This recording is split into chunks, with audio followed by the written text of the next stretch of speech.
All right, so when setting up pressing of any kind, we want to make a checklist of these 5 things. That's going to be your foot position, your butt position, your shoulder blade position, your head position, and your hand position. So these 5 points of contact are integral when setting up any press, especially a flat bench press. So starting with the feet, when we're getting into a bench press position, we want to understand the arc of the bar path.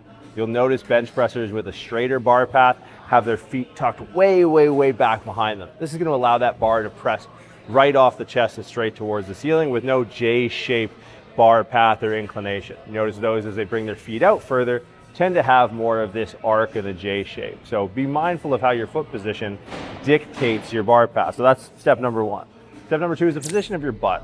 Nothing to really cue here other than to keep your butt on the bench. A lot of people will look at the butt and the lumbar spine, and if there's a lot of extension, they'll be like, I don't really want your back to extend. We're horizontally loading, right? Lumbar extension while you're horizontally loading is fine. Extension under axial load, standing upright, maybe something that we avoid. So butt position is number 2, and really the takeaway there is keep the damn thing on the bench. Number 3 is shoulder blades. Now this comes back to our conversation of the foot.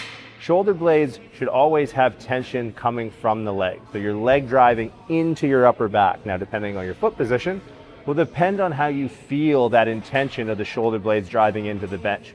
My feet are a little bit further ahead, knees at 90 degrees, I'll feel a push back on the bench. My feet are tucked behind me, big arch straight bar path. I should feel those shoulder blades going more down into the bench as a byproduct. Third, head. Head and butt are pretty similar. Keep the damn thing on the bench.